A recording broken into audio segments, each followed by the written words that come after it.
Boa noite a todos, sejam bem-vindos, bem-vindas. Uma alegria a gente poder usar um pouquinho do nosso tempo, ah, pelo menos uma vez por semana, né? Todos nós temos mil coisas para fazer durante a semana, mas é muito legal poder dar uma parada, né? Pelo menos por uma horinha e respirar um pouquinho de Torá. ah, no meio da semana, uma quarta-feira, enfim, acho bacana. A gente tem tentado manter essa atividade, né? Mesmo às vezes dá uma dificuldade de achar alguma pessoa para conduzir o estudo, né? Mas eu acho importante que a gente, com a melhor eh, das condições que a gente conseguir fazer, né, que a gente vá fazendo e a gente possa falar um pouquinho sobre a Torá, ouvir um pouquinho sobre a Torá e discutir, quando for o caso, um pouquinho sobre a Torá. Acho que é isso, né? É isso que diz a bênção, né? Lasok bedivrei Torá, nos ocupar das palavras da Torá, né? Lidar com as palavras da Torá. Então hoje é dia 29 já de abril, né, de 2026 e vamos estudar então em seguida Parashat Emor. Finalzinho, estamos chegando no finalzinho do livro de Vaikra, por incrível que pareça. As bênçãos da Torá. Baruch atah Adonai Eloheinu melech haolam asher kiddushanu b'mitzvotav v'tzivanu la'asok b'divrei Torah. Amém. והערב נא אדוני אלוהינו את דברי תורתך בפינו ובפי עמך בית ישראל, ונהיה אנחנו וצאצאינו וצאצאי עמך בית ישראל, כולנו יודעי שמך ולומדי סתודר תורתך לשמה. ברוך אתה אדוני המלמד תורה לעמו ישראל. Amém. Amém. ברוך אתה אדוני אלוהינו מלך העולם אשר בחר בנו עם כל העמים ונתן לנו את תורתו. ברוך אתה אדוני נותן a Torá. Amém. Amém. Então vamos lá. Como eu falei, o estudo vai ser um pouquinho diferente, porque eu tenho um texto aqui para me guiar aqui durante o estudo. Eu vou compartilhar com vocês as citações que eu vou fazer. Oi, Renata, boa noite. Oi, Lígia, boa noite. Agora temos alguém de Minas Gerais aqui com a gente também. Bem-vinda, Lígia. Eu vou compartilhar, então, deixa eu só ver se eu consigo já compartilhar a tela para na hora não demorar muito. Compartilhar está aqui agora. Share. Só que eu tenho que colocar ela no modo da apresentação. Só um segundinho. Mais um segundinho. Aqui. Aqui. E não é essa aqui, obviamente. Aqui. Pronto. Agora voltando para vocês. Cadê vocês aqui? Agora, share.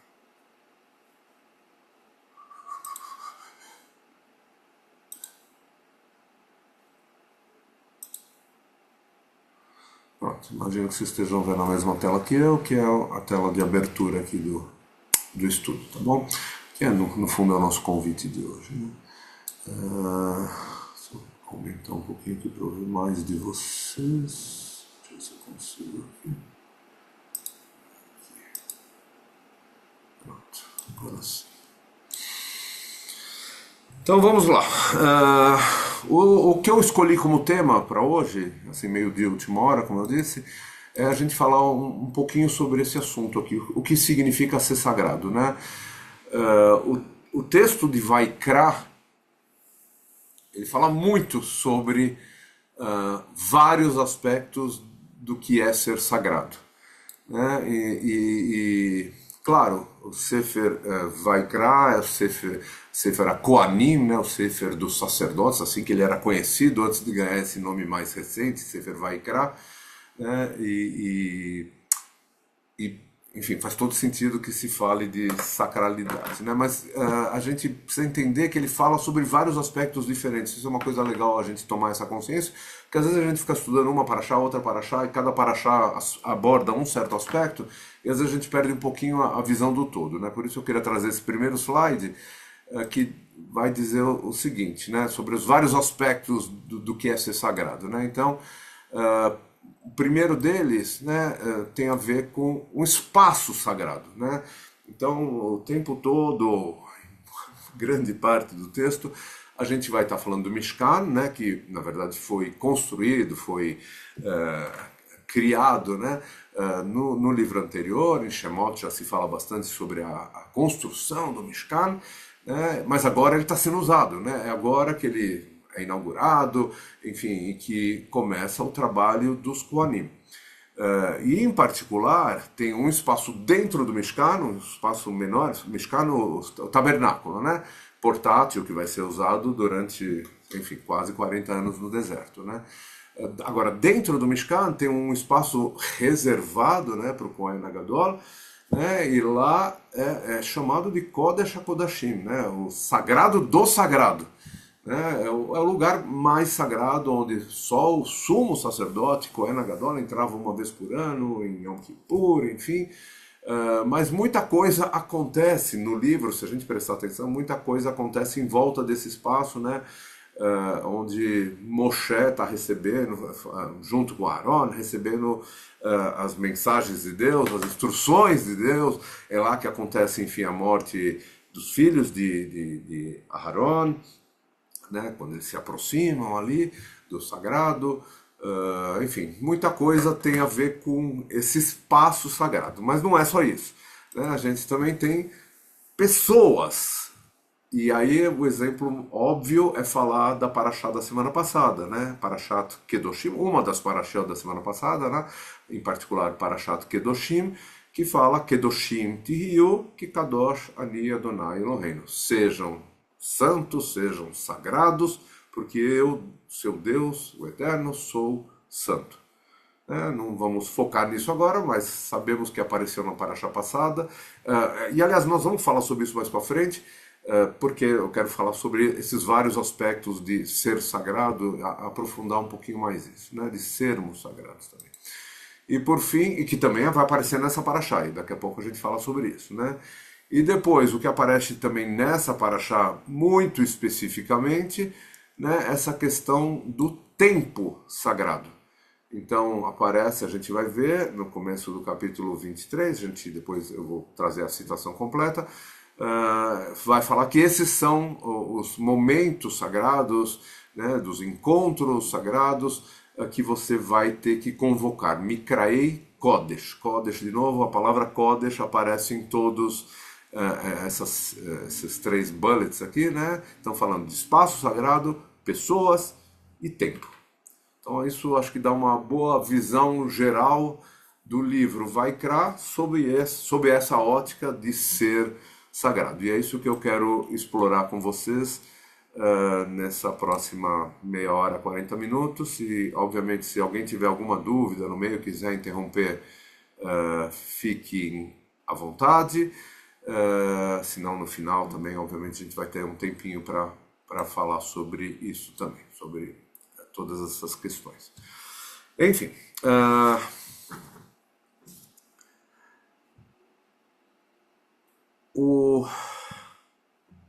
gente encontra, segundo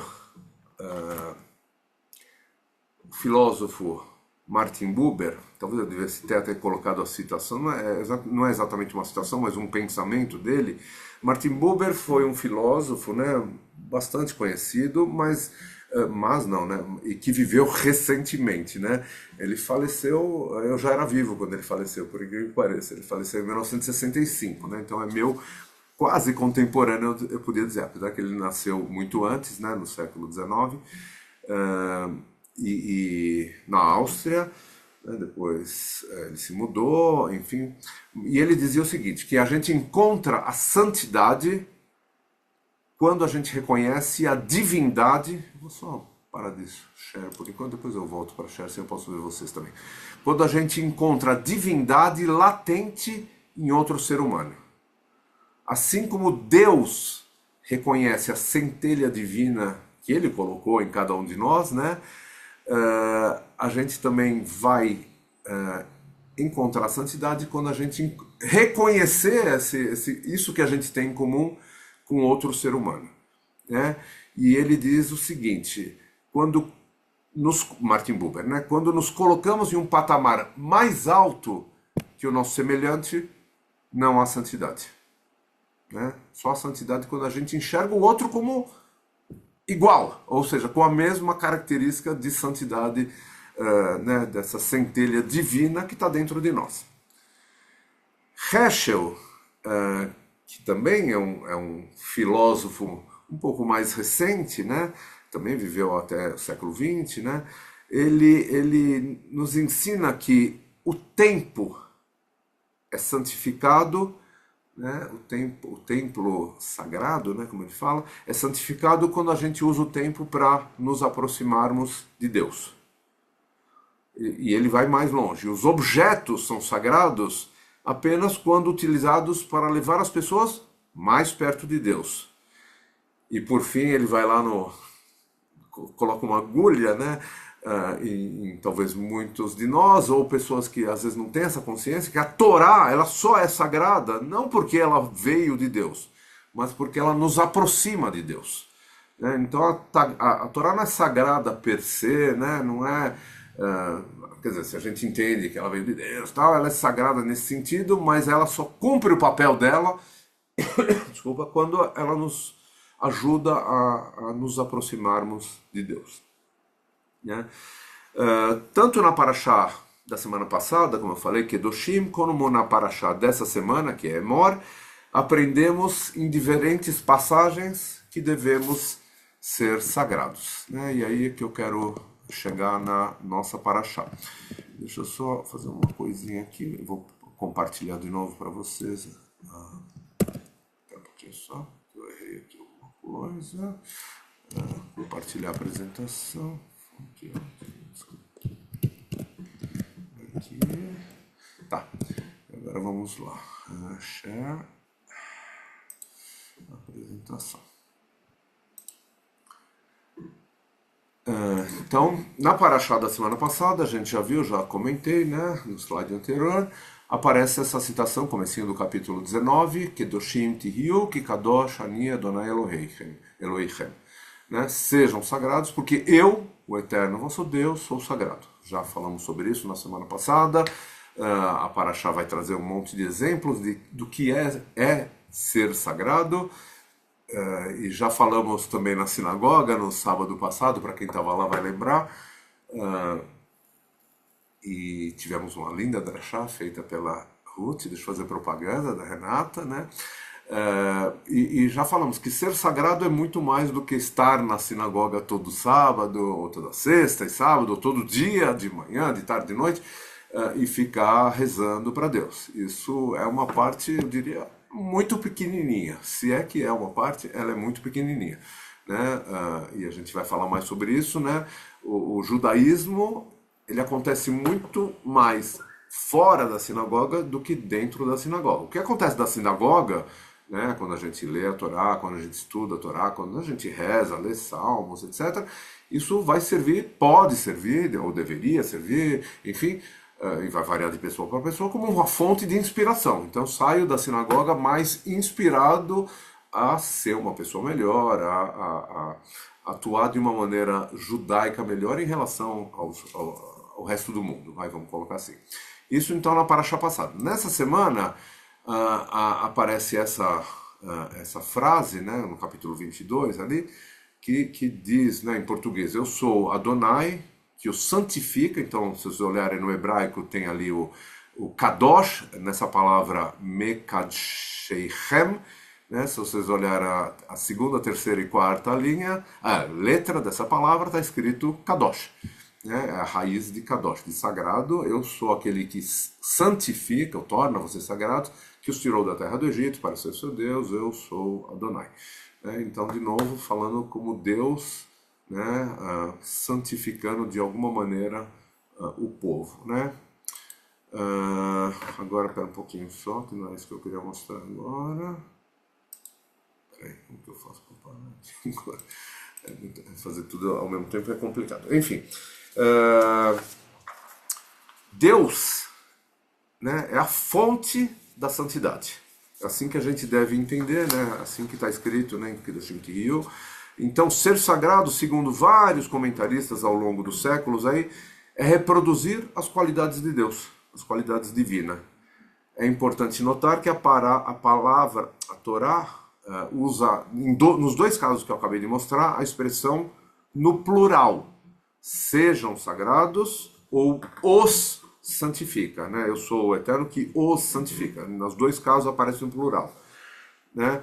E os sábios nos ensinam, né? Isso eu acho muito legal e tem muito a ver com o que a gente faz aqui, em toda a sinagoga também, eu deveria fazer em toda a sinagoga, que é essa ideia de comunidade, né? A santidade você não alcança sozinho, não é uma coisa individual. Eu vou ser sagrado, né?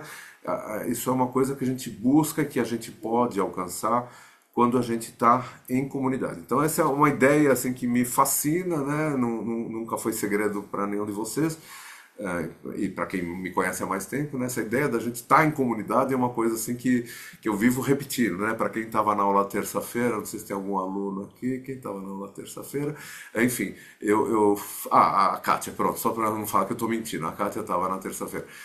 Eu falei exatamente isso, que é a importância da gente estar o máximo possível dentro, cada um das suas limitações, em comunidade, né? Ah, não posso todo dia. Não, não tem problema, vem todo sábado, vem na sexta, vem quando tiver as festas, enfim, vem no estudo na quarta-feira, tem muita coisa que a gente pode fazer em comunidade, né? E eu realmente sou não vou dizer um fanático, mas um fã muito forte dessa ideia da gente fazer muitas coisas em comunidade, né? Isso acho que enfim, valoriza muito esse nosso trabalho, né, desse esforço. É um esforço grande para muitos de vocês que estão um pouquinho mais afastados, pode não transparecer, né, mas tudo que a gente faz dá trabalho. Não é uma coisa que assim, pronto, estudo, vamos fazer estudo, ou vamos fazer o Shabat no sábado, ou vamos. Tudo isso a gente tem que preparar, o Kabbalat Shabat, né, que a gente teve na semana passada, ou que a gente vai ter daqui 2 semanas, tudo isso aí. Hoje a gente passou uma parte da tarde procurando um lugar para fazer o Kabbalat Shabat da semana, do dia 15, né, mas esse é outro assunto para depois. Ah, e aí tem um cara que um sábio do Talmud, coitado, falando de cara, um sábio do Talmud chamado Abba Shaul, que falou, trouxe a seguinte citação que eu acho, não, para de rir, Rivka, que trouxe a seguinte citação que eu acho bem bacana, que eu queria compartilhar com vocês. Vem aqui, citação, aqui. E ele disse o seguinte: Ma'u Hanun Verachum. Af ata ehiye hanun verachum. Né? Traduzindo para o português, está no Tratado de Shabat. Para quem estava na aula ontem, sabe que esse é um dos tratados do Talmud. Ontem não, ontem, terça-feira. Assim como Deus consola e sabe perdoar, também você, atá, console e saiba perdoar. Né? A gente, no sentido que a gente está se inspirando em Deus, né? Essas qualidades que a gente Hanun Verachum é uma coisa que a gente fala bastante, né? Principalmente em Yom Kippur, é um dos motes de Yom Kippur, né? Ou de Rosh Hashanah também. Assim como ele sabe fazer, Deus, né? A gente também tem que saber fazer. Um outro exemplo, quando a gente lê no Shacharit, todo o Shacharit, em particular no Shacharit Shabbat, quando a gente está junto, as bênçãos da manhã, as Birkot HaShachar, a gente lembra que Deus e agradece, né, Deus por curar os doentes, vestir aqueles que, enfim, precisam de roupa, alimentar os famintos, libertar os cativos, levantar aqueles que estão cabisbaixos. E né, na verdade somos nós que fazemos tudo isso, nós, seres humanos, né, como olhos e braços de Deus. Né, nós temos essa tarefa, né, enfim, de ajudar o próximo, estar zelando, enfim, para que aqueles que estão numa situação mais complicada num determinado momento possam contar com a nossa ajuda. Claro, Deus vai nos inspirar e é isso, para isso que servem, por exemplo, as bênçãos da manhã. Né? A gente fica lembrando de todas essas características de Deus, né? E para nos inspirar e falar, putz, vamos lá e vamos fazer, tal pessoa está precisando, enfim, vamos fazer uma ação social, que eu, enfim, vivo sonhando para a gente voltar a fazer ações sociais, estamos conversando sobre isso com a Lu e alguma hora vai dar certo, né? A gente tem, assim como Deus, a gente tem que estar sempre pronto para ajudar quem precisa. Não preciso dizer, né, que estamos passando um momento difícil no Brasil, no mundo todo, na verdade, né? Tá um pouco complicado, para dizer o mínimo, um pouco conturbado, né? O mundo, né? E com as guerras, com a violência, enfim, eu não preciso todos estão vendo isso dia a dia na sua frente, né? Basta ligar a TV, não precisa fazer mais do que isso, ou o rádio, né? Nós temos responsabilidade de ajudar, né, inspirados por Deus, da melhor maneira que a gente puder. Né? É isso que a gente fala no final de cada serviço, né, religioso. A gente fala no aleno, né, a gente fala letaken olam bemalchut shaddai. É a nossa missão, a nossa obrigação, ajudar a tornar esse mundo melhor, nos inspirando em Deus. Né? No fundo é isso. E claro que a gente pode fazer isso individualmente e também podemos fazer, e acho que devemos fazer isso em comunidade. Né? A gente já fez algumas vezes, como Neshama, estou falando, claro, tem muitas ações comunitárias da comunidade maior, né? Judaica e não judaica, claro, mas acho que a gente também tem essa, pelo menos no meu caso é vontade, mas essa possibilidade de a gente colocar a mão na massa em alguns casos, 1 ou 2 vezes por ano, sei lá, eu tenho muita vontade de que a gente volte a fazer isso com mais assiduidade, né? Como comunidade, estou falando, né? E aí, voltando para uma coisa que eu falei lá no começo, né, da questão da sinagoga e tal, o judaísmo, de um modo geral, valoriza muito mais a ação do que o pensamento. A gente pode questionar se a gente acredita em Deus, não acredita, existe isso na literatura, inclusive na literatura judaica, mas esses questionamentos em termos, vamos dizer assim, filosóficos, né, eles são quase que marginais e muito recentes no judaísmo, né? A maioria das obras judaicas estão muito mais focadas na ética e no comportamento das pessoas, muito mais, né? O judaísmo se preocupa pouco com aquilo que as pessoas pensam. Eu acredito assim, eu acredito assado, né? Ele se preocupa muito mais, de um modo geral, claro, estou generalizando, muito mais o judaísmo se preocupa com o que a pessoa faz, muito mais importante do que o que ela pensa, né?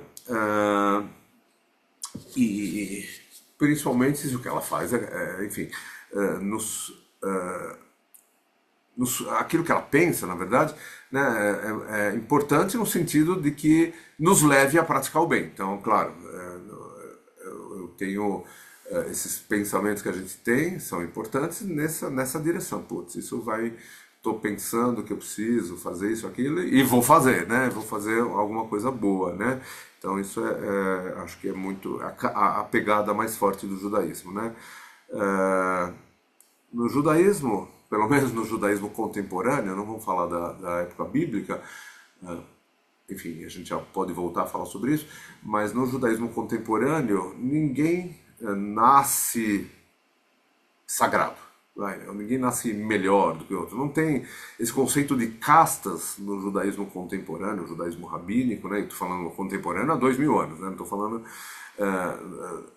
não é que a pessoa nasce, eu sou sagrado, eu sou santo, enfim, nada disso. Eu tenho que agir nesse sentido para merecer esse adjetivo, né?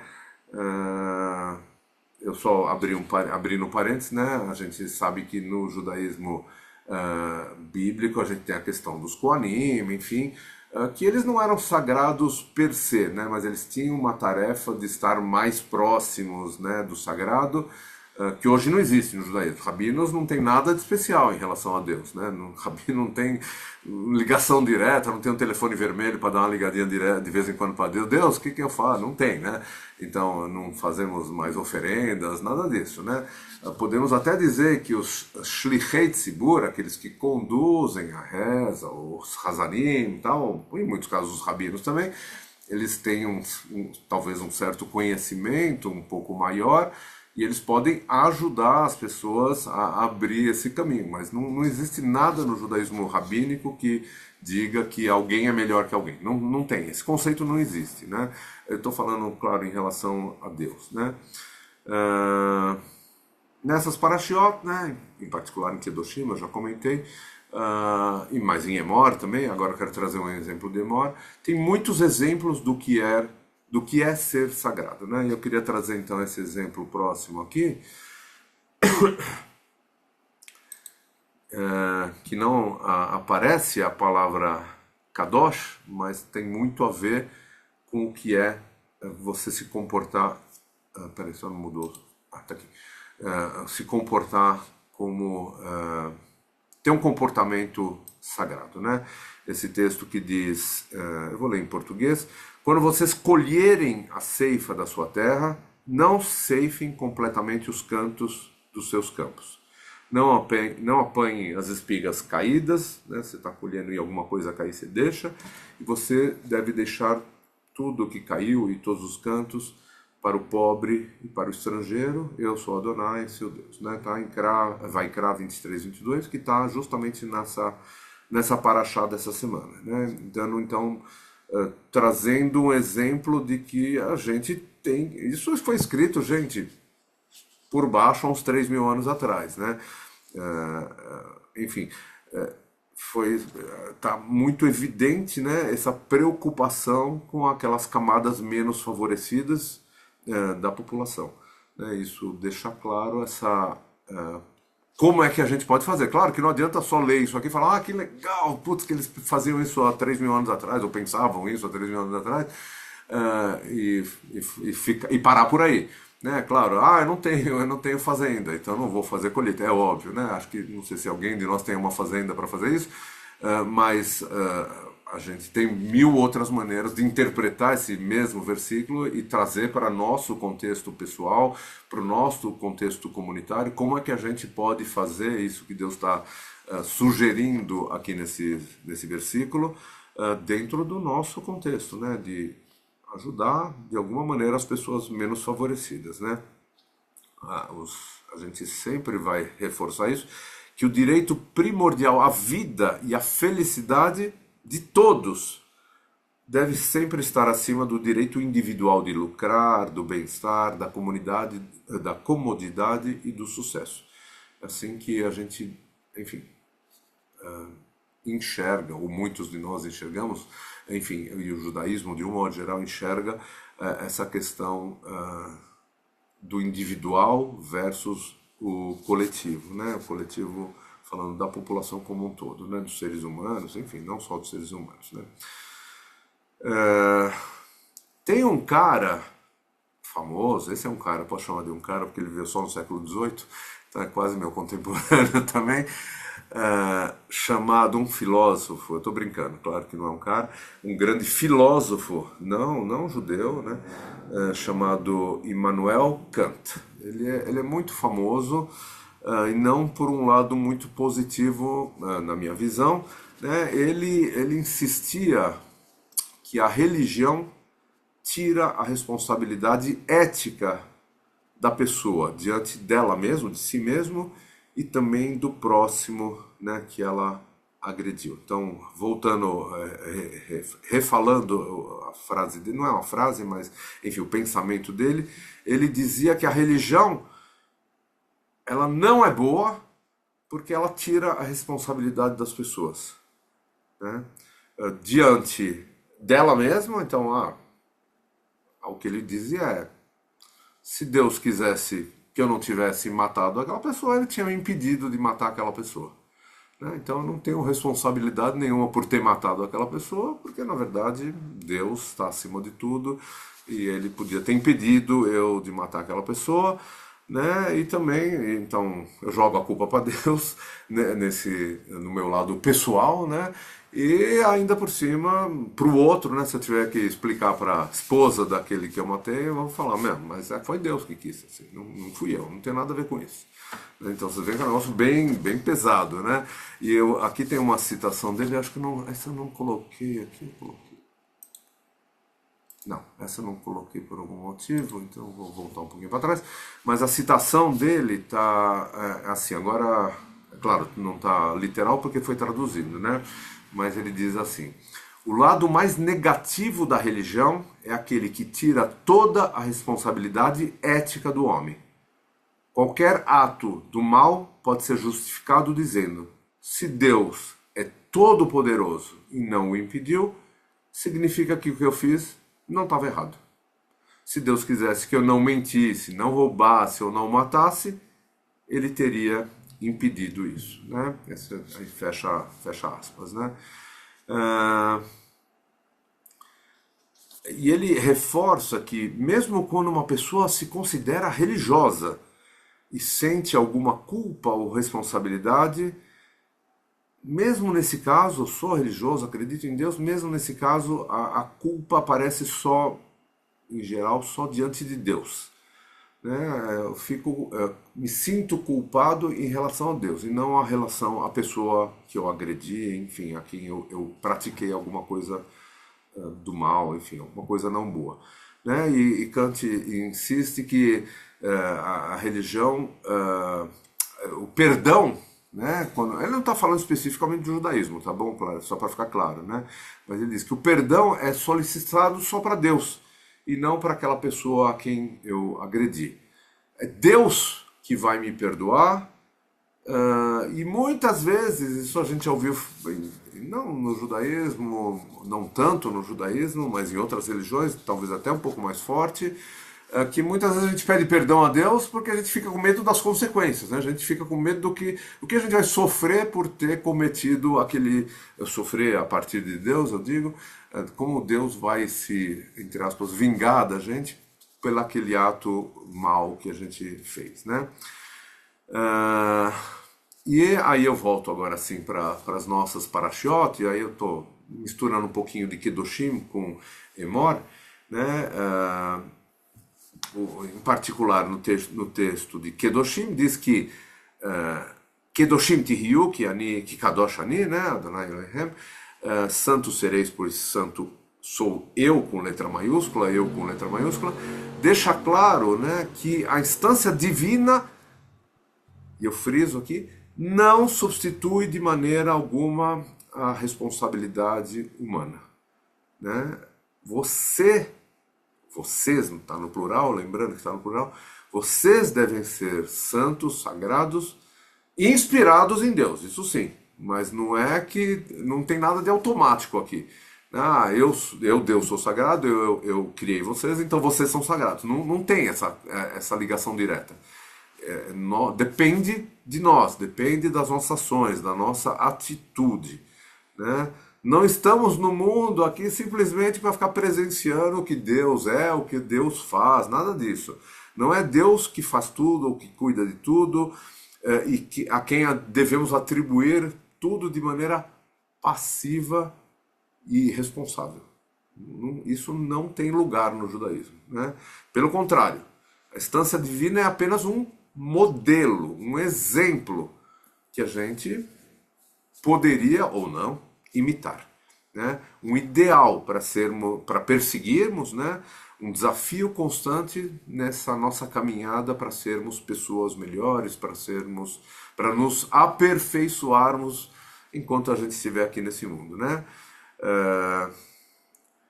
A gente sabe que a gente nunca vai alcançar Deus, não é esse o objetivo. O objetivo é ficar mais próximo de Deus, mais próximo nesse sentido, né?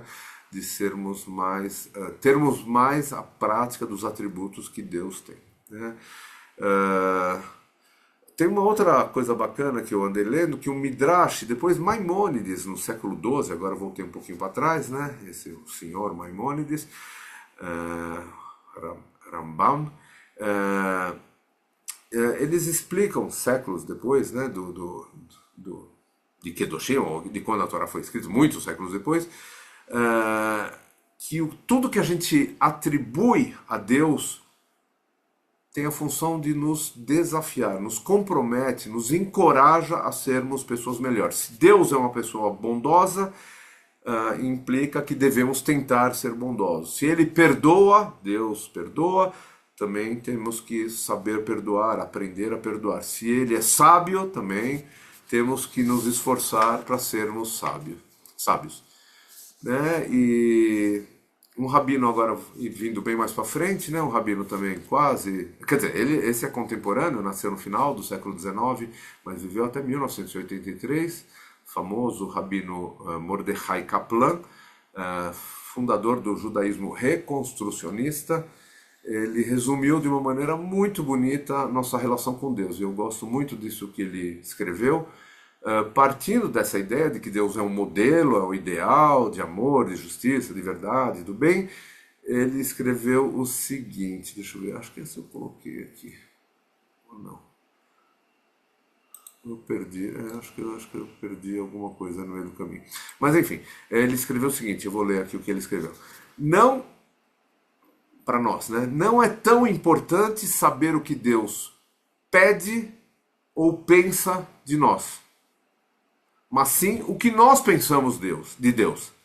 Né? O que a gente acha que Deus quer que a gente faça, ou, enfim, como Ele é, enfim, o que a gente pensa sobre o que Deus pensa de nós é só uma especulação, né? É um mistério, a gente não tem como confirmar, ou pelo menos, enfim, salvo exceções, eu sempre falo isso porque eu aprendi uma vez eu estava numa sinagoga, eu não lembro que sinagoga, né? Eu ainda não era rabino, inclusive, era Hazan, só eu fiz uma prédica onde eu falei que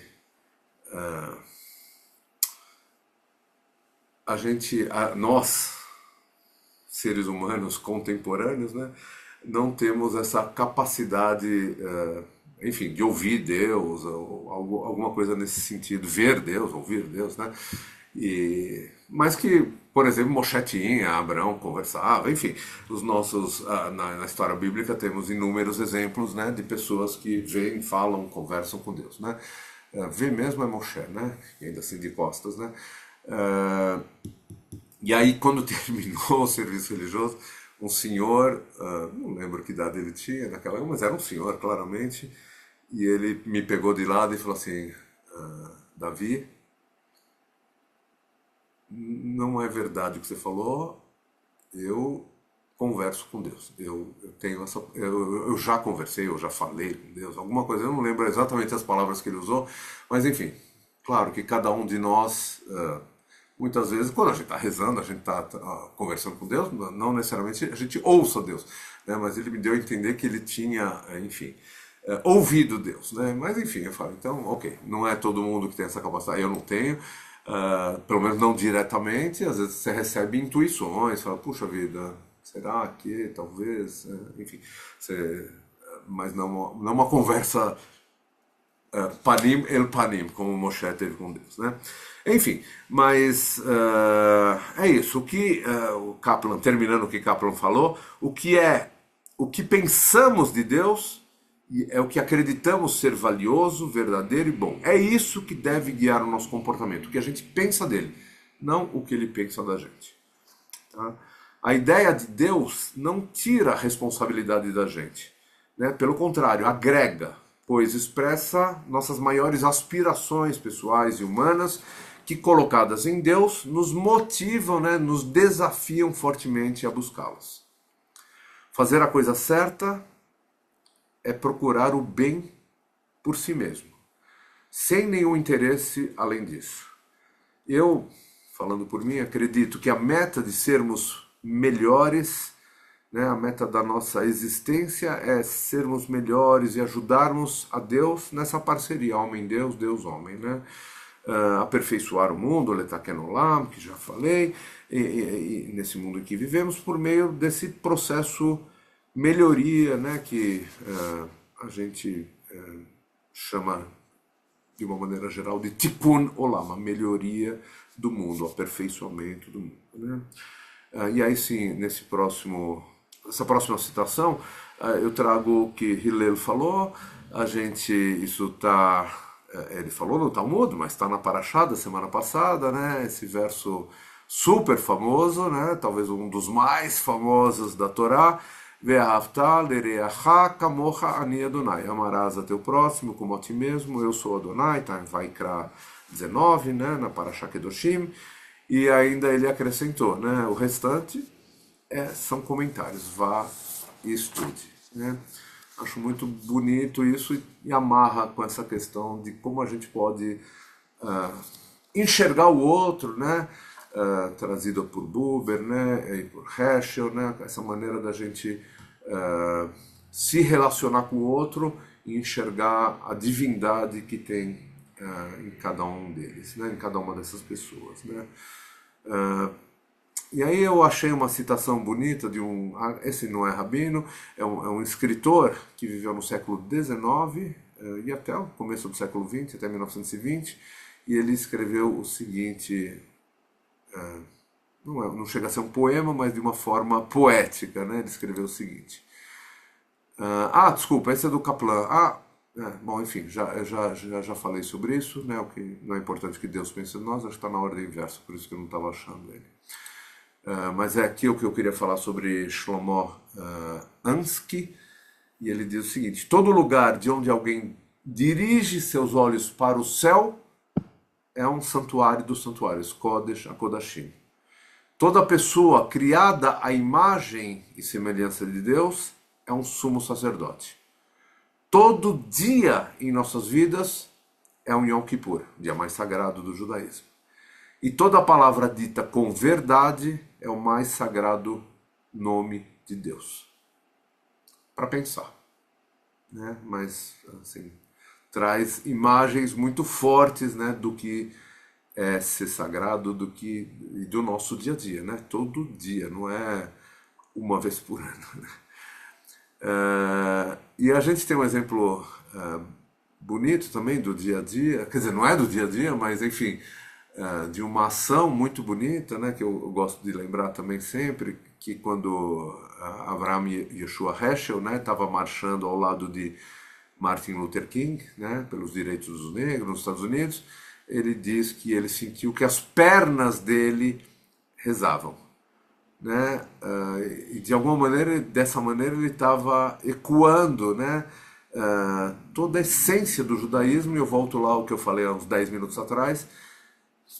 O judaísmo não acontece dentro da sinagoga, né?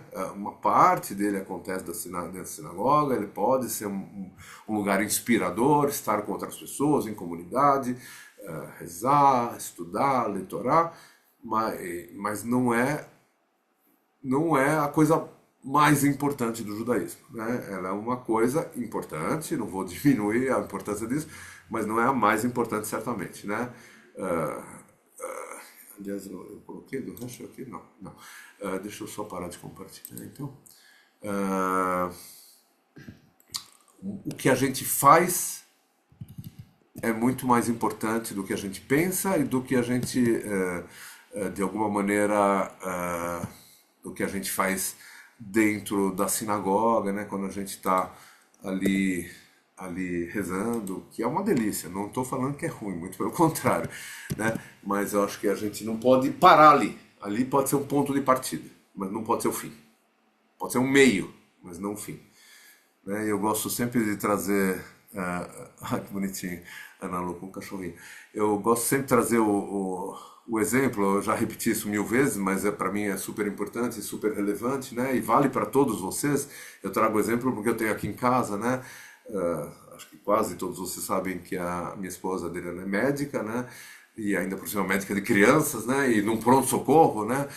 Mais agitado que tem no Brasil, pronto-socorro de crianças mais agitado que tem no Brasil, que é o Hospital das Clínicas. Agitado não no bom sentido, claro. Movimentado, vamos colocar assim, né? E tem mais alguém que trabalha ali no ICR que está olhando para mim e rindo, né? E a Adriana vive me falando isso, né?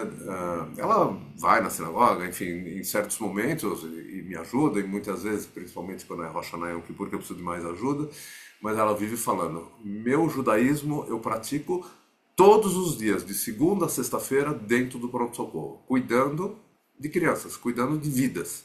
Essa é a forma que ela enxerga que é o judaísmo para ela, né? A parte mais importante do judaísmo para ela é cuidar, né? E não preciso nem dizer e repetir que o judaísmo, a vida está acima de tudo, né? Eu já falei também, já falamos 1000 vezes sobre isso, né? Então faz todo sentido o que ela me fala, e eu gosto de contar porque realmente acho importante que cada um de vocês, dentro da sua área, dentro do seu trabalho, dentro daquilo que vocês fazem no dia a dia, trabalhos profissionais, trabalhos voluntários, enfim, cada um tem 1000 atividades, né? Pensem nisso, como é que eu posso ajudar a tornar esse mundo melhor dentro daquilo que eu faço, ou daquilo que eu posso fazer, ou que eu gostaria de fazer a mais do que eu já faço, enfim. Acho que temos Temos muitos bons exemplos dentro do judaísmo, né? Acho que as palavras da Torá podem nos inspirar muito, acho que por isso acho importante essa conversa semanal que a gente pode ter, de falar um pouquinho sobre Torá, estudar, debater, conversar, e para deixar a nossa vida mais significativa, né? Ela, de alguma maneira, não passar por aqui simplesmente, né? Nesses anos que Deus nos dá de vida, né? Mas a gente deixar de alguma maneira uma marca de alguma coisa bacana que a gente fez. Minimamente, não precisa ser nada grandioso, nem todos nós vamos conseguir, enfim, ser, fazer revoluções, vai, mas coisas pequenas, né? Somos alguns bilhões aqui no mundo, né? Se cada um de nós colocar um tijolinho pequenininho, já vai tornar esse mundo melhor, nos tornar mais sagrados, né? Nessa visão que tanto Kedoshim como a Parashat Emor nos ensinam. Bom,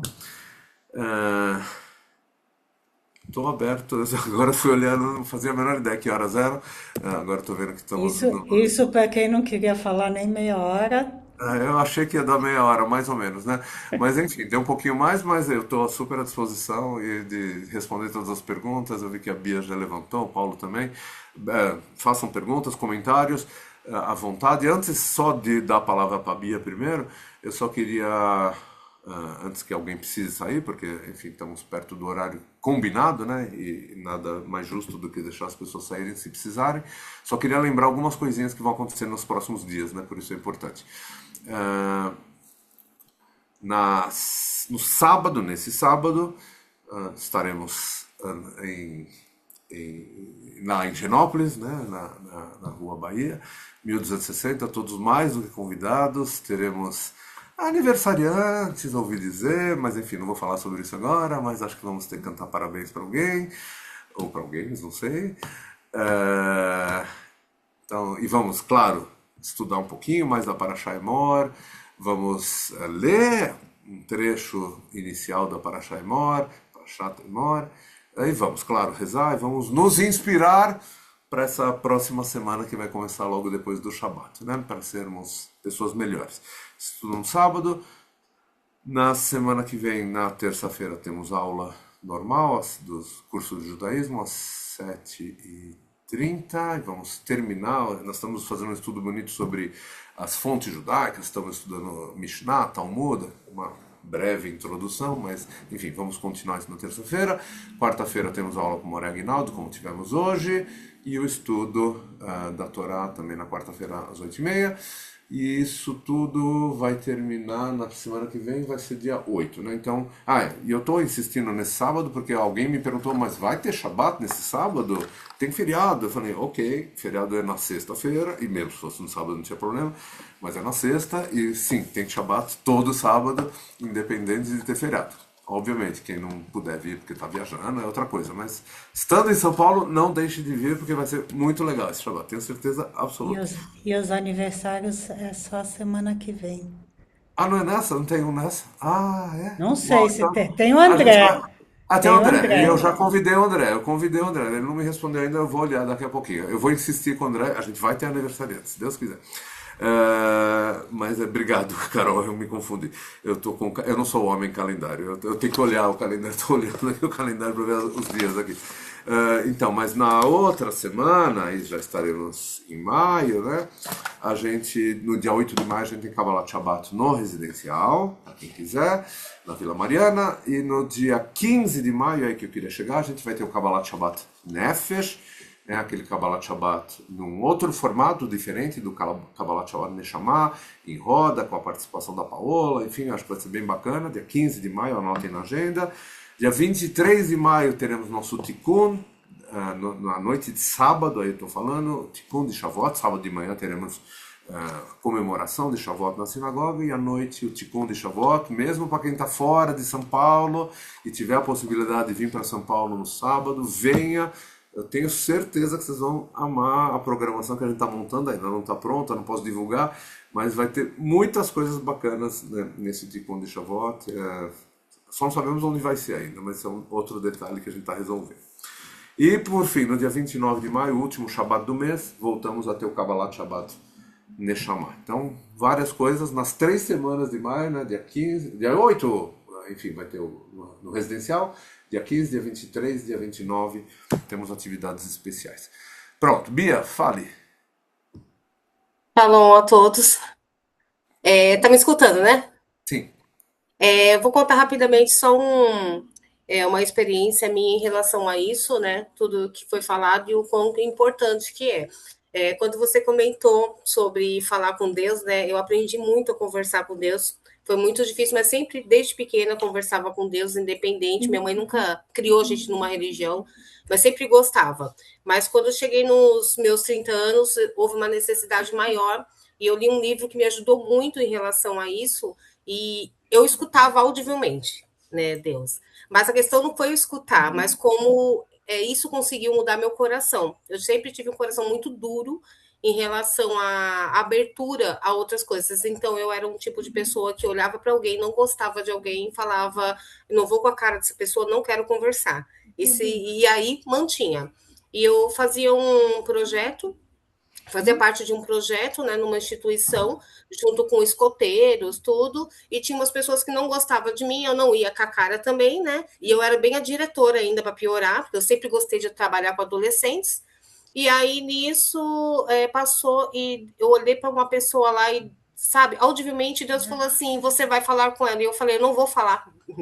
Falei desse jeito, acho que eu parecia uma doida falando, né? E Deus falou: você vai falar com ela, eu tenho um projeto. Eu falei: não, não vou falar, não vou falar. E eu sempre fui muito dura, né? E foi passando uns tempos, eu amoleci o coração, falei: eu não sei o que o senhor tem, mas tudo bem, eu vou conversar com ela, vamos ver, né? E foi passando uns tempos, Deus foi amolecendo o coração dela e o meu, e a gente acabou fazendo um projeto muito lindo. E hoje nós somos super amigas, somos pessoas assim que nós se ajudamos muito lá na praia, e até hoje tem contato com ela, até hoje, quando a gente se vê, ela pede, né, e o marido para ir lá na casa deles, tudo, aquele caminho, aquele carinho todo, né, de toda a formação. E a gente sempre se responsabiliza muito, né? Deus me fez assim, então não vou mudar. Deus me fez assada, não vou mudar. É assim mesmo, eu não quero, mas não. Às vezes vem pessoas difíceis na nossa frente, é para a gente bater mesmo de frente com nós mesmos, não com a pessoa. Então, esse bater de frente comigo mesmo, olhar o espelho meu mesmo e ver o quanto que eu precisava ser quebrada e moldada, foi bem difícil até hoje. Às vezes, algumas coisas é difíceis, mas já me deixa moldar um pouco mais fácil, né? E eu sempre guardo um versículo do Provérbios 23, né? Que o Senhor é meu pastor e nada me faltará. E quando a gente estuda, não é que nada vai faltar, porque as pessoas já pensam em dinheiro, né? Mas não, Deus sempre deu a nós todos os recursos possíveis, então nenhum recurso nos faltará. Mesmo que quando parece que a gente não tem recurso, a gente tem recurso sim, porque ele deixou a gente, como você até falou no comecinho, como administradores aqui. Então a responsabilidade é nossa sim, a maior parte é nossa. É sobre isso. Achei muito lindo assim esse estudo, muito gostoso. Obrigado, Bia, por ter trazido algo tão pessoal e ao mesmo tempo inspirador. Paulo, não Paulo Câmara, não Paulo. O outro Paulo tá hora Bom, hoje. eu fico impressionado pelo trabalho do Rabino junto ao hospital e junto às pessoas que estão no limite entre a vida e a morte todos os dias, né? Isso para mim é uma lição, né? Eu participei de algumas coisas nesse sentido com meus pais e com um idoso que nós somos tutores, né? Ele é bem idoso, então eu vejo a dificuldade, né? Mas o que eu quero dizer sobre essa Parshá, né?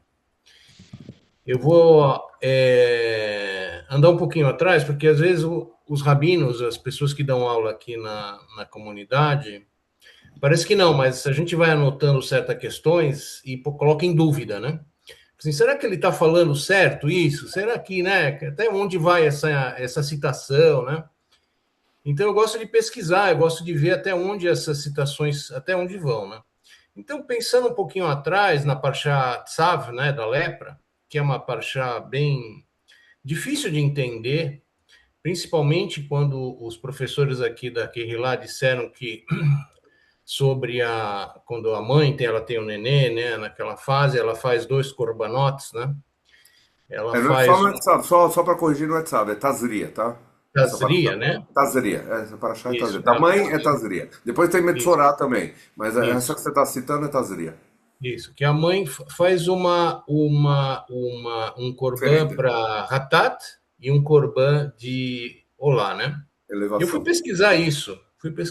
Por quê? Faz sobre Hatat, sobre pecado. Que pecado que ela está cometendo, né? Que coisa é isso?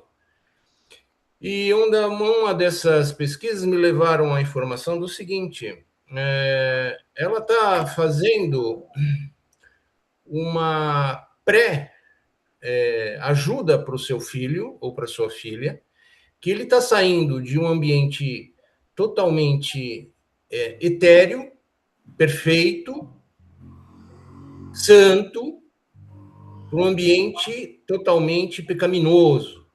Então ela já sai ajudando o filho a nível espiritual, né? E o segundo do Olá, o segundo Corban do Olá, é que ambos, o neném que nasceu e ela tem que se elevar. Então, ela eleva essa criança a nível espiritual para Deus, para que Deus abençoe o resto da sua vida. Então, eu achei isso muito legal. Então, o que eu quero linkar com o que foi estudado hoje, está sendo estudado? Nós nascemos num ambiente totalmente hostil, né? Nosso ambiente é caos. Por onde a gente vai tem problema, a gente anda tem problema, a gente vai tem problema, às vezes é difícil, né? Por que a gente está nesse problema, nessa condição de caos, etc, etc? Para transformar o processo. Então, uma das coisas que me atrai muito ao judaísmo é a transformação de processo. Aí eu perguntava assim para mim, puxa vida, como eu posso ser santo se eu sou um dos maiores pecadores que existe na face da terra? Certo? O que passa pela minha cabeça são coisas terríveis, né? Às vezes a gente está pensando sobre a maldade de alguém, sobre uma transgressão de outro, principalmente, ou você quer sempre o melhor para você em detrimento das outras pessoas, de que como é que eu posso, nessa minha condição de pecador, né, me chegar diante de Deus ainda ser santo, ser uma pessoa especial para Deus? Aí essas ideias me levaram à seguinte conclusão, né, que Deus trabalha, né, junto do caos. Deus trabalha o Mishkan junto ao processo de caos. Ele traz a presença dele junto ao caos, junto à matéria bruta, né? Então, eu acho que o sagrado, o ser sagrado, é você estar na matéria bruta, né, se identificando com a divindade e podendo transformar, de alguma forma, aquilo que está em forma bruta para uma forma especial, né? Isso eu digo num tratamento com a esposa, num tratamento com o próximo, numa fala que você engole a saliva para não responder de pronto, né? Então, essas são transformações, né? Então, essa é a minha visão de santidade. A santidade ela é um processo dinâmico, né? Se a gente vai ser santo ou não, eu acho que nunca, né? Eu acho que ninguém vai ser santo nessa vida, mas a gente pode transformar processos nas quais nos trazem mais próximo da divindade. É isso que eu quero dizer. Obrigado. Obrigado você, Paulo. Você tem toda a razão. Acho que tem muito a ver com isso, né? E eu queria só lembrar um detalhezinho, só para acrescentar, essa ideia de que eu nem queria usar a palavra pecador, né? Mas a ideia de que a gente pode ter cometido erros ao longo da vida, ou enfim, ou mesmo hoje, ou ontem, ou amanhã. Mas no judaísmo tem essa questão da teshuvá é muito forte também, né? Então você sempre tem a possibilidade de fazer o retorno. né, e de eventualmente corrigir alguma coisa que não ficou legal, não foi legal, corrigir sempre que possível, e mudar a sua forma de agir na próxima vez que você tiver numa situação parecida com aquela, né, e não, enfim, não de novo fazer fazer uma coisa melhor, né? Você estava falando de falar alguma coisa, enfim, muitas vezes a gente realmente se exaspera. O trânsito em São Paulo, não sei como é em Santos, mas em São Paulo é uma loucura, né? Você leva fechada toda hora, você leva uns motoqueiros passando que nem um foguete do seu lado, você nem sabe de onde veio o motoqueiro. Muitas vezes você fica realmente bravo, vamos colocar essa. Enfim, claro que a gente tem que se cuidar, porque hoje em dia ficar bravo pode significar, enfim, uma agressão, né? Então, por mais que você fique bravo, hoje em dia não dá mais para abrir o vidro e xingar alguém, né? Porque isso é muito arriscado, né? Enfim, mas se acontecesse, né? Ou se em alguma outra situação, você sempre tem essa possibilidade do retorno, né? Acho que isso é importante dentro do judaísmo também. Então, tchuvá é uma das palavras-chave, né, dentro do judaísmo. Mais alguém quer falar alguma coisa? Perguntas, comentários, dúvidas sobre o que vai acontecer daqui para frente? Então tá bom, gente, já passamos um pouquinho do horário. Eu queria agradecer a todo mundo que pôde estar aqui hoje, meio em cima da hora. O aviso saiu meio em cima da hora, como eu falei no começo, para quem estava no começo, a gente teve um probleminha de agenda, vamos dizer assim, hoje. Mas, enfim, conseguimos resolver. Acho que passamos uma hora aqui falando um pouquinho sobre Torá. Isso já, para mim, é muito reconfortante. Espero que tenha sido para vocês também, que alguma coisinha tenha sido bacana de ouvir.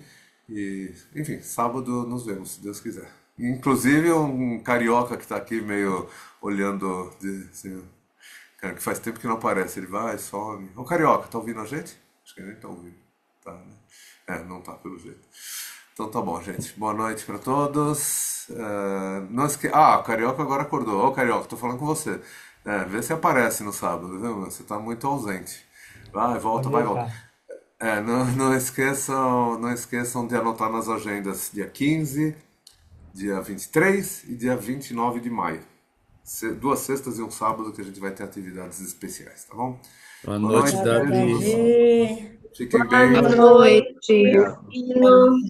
Boa noite, pessoal. Linda aula. Boa noite. E ao Obrigado, Davi. Paulo, Obrigada, Davi. Boa noite. tudo de bom.